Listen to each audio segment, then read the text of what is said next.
हाय, मैं हर्ष नारायण, आप सभी का शिव नारायण एकेडमी में स्वागत है। आज हम लोग क्लास 11th का accounts chapter number 1 introduction to accounting का ऑब्जेक्टिव्स ऑफ अकाउंटिंग देखेंगे। The main objective of accounting are following. अगर मैं देखूं तो ये टॉपिक से 1 या 2 मार्क्स का क्वेश्चन पूछा जाता है। क्यों?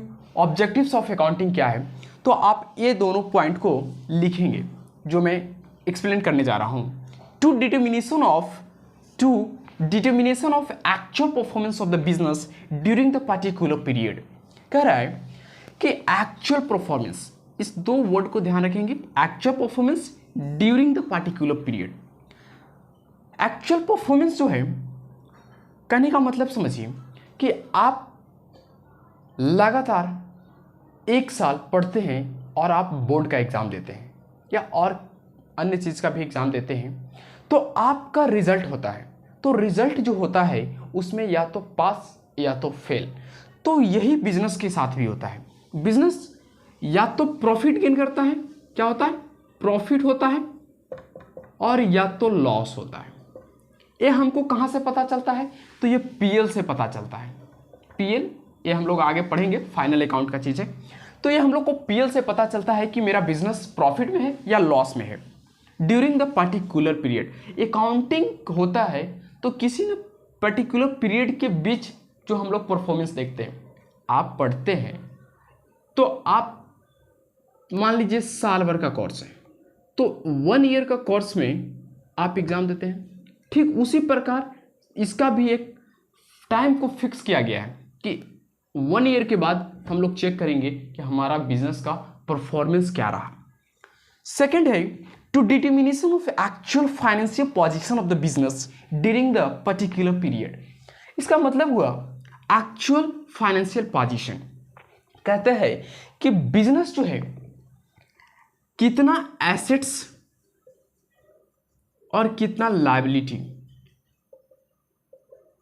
लायबिलिटी को क्रिएट किया है। एसेट्स का मतलब होता है संपत्ति, धन, और लायबिलिटी का मतलब होता है कर्ज, जो ऑब्लिगेशन है आपको देना है। तो मतलब बिजनेस कितना आपका धन को क्रिएट किया है और कितना उसके लायबिलिटी को क्रिएट किया है, ये हमको पता चलता है बैलेंस शीट से। बैलेंस शीट से देखिए, हम लोग कॉमर्स वाले हैं और कॉमर्स वाले की ज़िंदगी जो होती है ना दोस्त, बैलेंस शीट में ही गुजर जाती है। लेकिन बैलेंस शीट का पूरा मज़ा आप पूरा बैलेंस शीट कंपनी में देखेंगे। और हम लोग जो अकाउंटिंग कर रहे हैं, क्लास 11th का अकाउंटिंग जो कर रहे हैं, वो होता है सोल प्रोप्राइटर बिजनेस का। क्या होता है? Sole proprietor. Sole proprietor, sole का मतलब होता है सिंगल और प्रोप्राइटर का मतलब होता है ऑनर।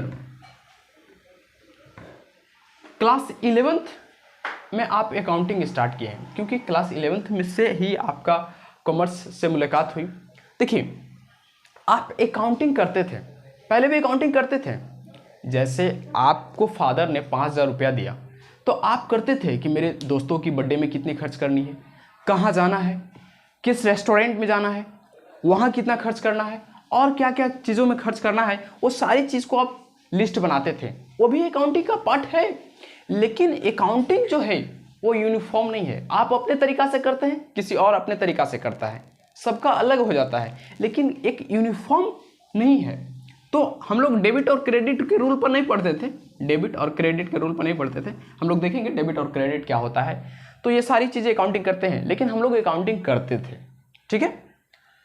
सोल प्रोप्राइटर बिजनेस का हम लोग अकाउंटिंग क्लास 11th में करेंगे, और सोल प्रोप्राइटरशिप का बैलेंस शीट बनता है।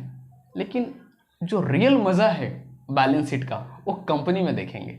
सोल प्रोप्राइटर में उतना मज़ा नहीं आएगा, लेकिन हम लोग देखेंगे कि बैलेंस शीट कैसे बनता है, बैलेंस शीट रीड कैसे किया जाता है, ये सारी बातें देखेंगे। ठीक है।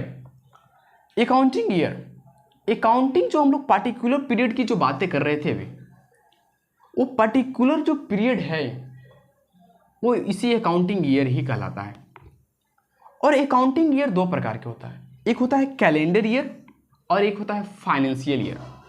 कैलेंडर ईयर जो आप जनवरी से स्टार्ट करते हैं, दिसंबर में लास्ट करते हैं। फाइनेंशियल ईयर जो अप्रैल में स्टार्ट होता है और मार्च में स्टार्ट होता है। मतलब कि कैलेंडर ईयर 1 जनवरी से स्टार्ट होता है और 31 दिसंबर को खत्म हो जाता है। यहाँ पर 31 दिसंबर कर लेंगे, ओके मिस्टेक हुआ है, 31 दिसंबर।